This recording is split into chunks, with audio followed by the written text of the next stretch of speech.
Hare Krishna. The obligation to endure gives us the right to know.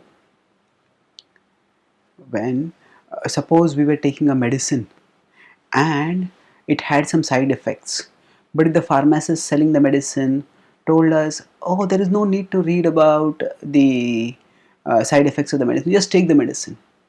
Now we would say, no, if that medicine is going to go into my body, it is I who will have to bear the consequences. And I need to know what the consequences are. Because we will be getting the obligation to endure by taking the medicine, that gives us the right to know. And the right to know means if we want to take a treatment, the doctor or the prescriber of that treatment has to tell us what are the consequences likely from that treatment. And they cannot hide behind any clause of confidentiality. No, we have a right to know. And if somebody conceals such information about the harmful consequences of some medicine, then often there are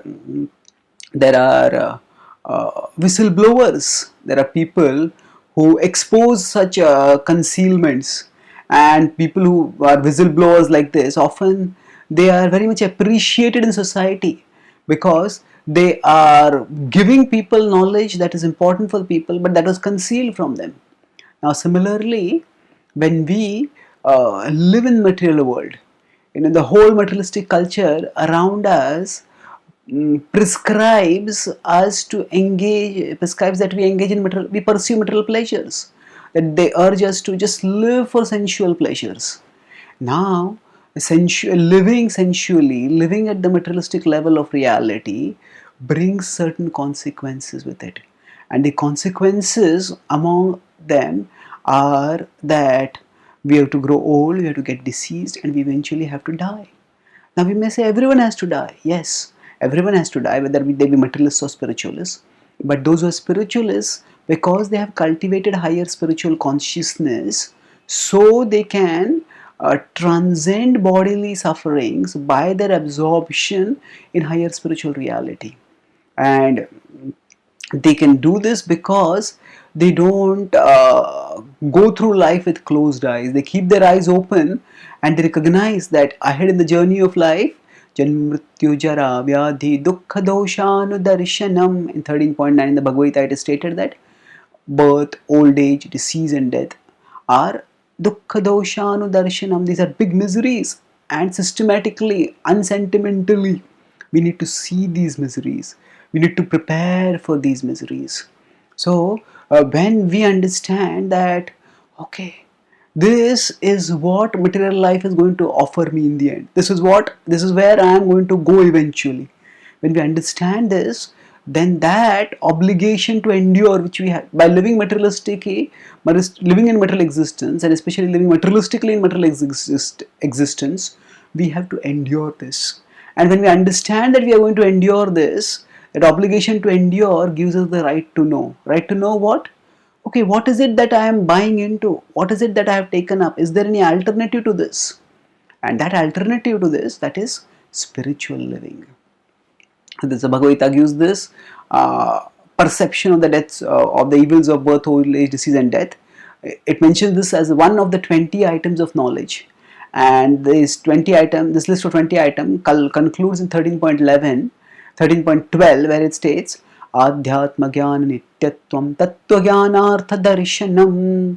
So, Adhyatma Jnana Nityatvam. It is understand that spiritual knowledge alone is eternal. Tattva Jnanartha Darshanam. And Darshana, philosophical search for Tattva Jnana, for knowledge of the truth. So we seek out what is it that is real, what is it that is going to last. I don't want to die. Why do I have to die? Then we understand that we at our core are souls. As souls, we are eternal spiritual beings, and as eternal spiritual beings, we don't have to die. It is only because we become attached to the body and are misidentifying with it, that we suffer the nightmare of death when when the body is destroyed. But when we detach ourselves from the body and we attach ourselves to Krishna, Mai chananya yogena bhaktiravya vicharini, by undeviated devotional practice, when we attach ourselves to Krishna, then we redirect ourselves from material existence towards spiritual existence. And thus, by redirecting ourselves towards spiritual existence, we eventually attain Krishna. We move closer and closer to Krishna and attain immortal life with Him. So, those people who say, oh, don't talk about death, don't talk about misery, they say, why be a pessimist? You don't have to know all these things, just live life. They are depriving us of our right to know. And we should tell them, no, I will have to endure the consequences and therefore I have the right to know.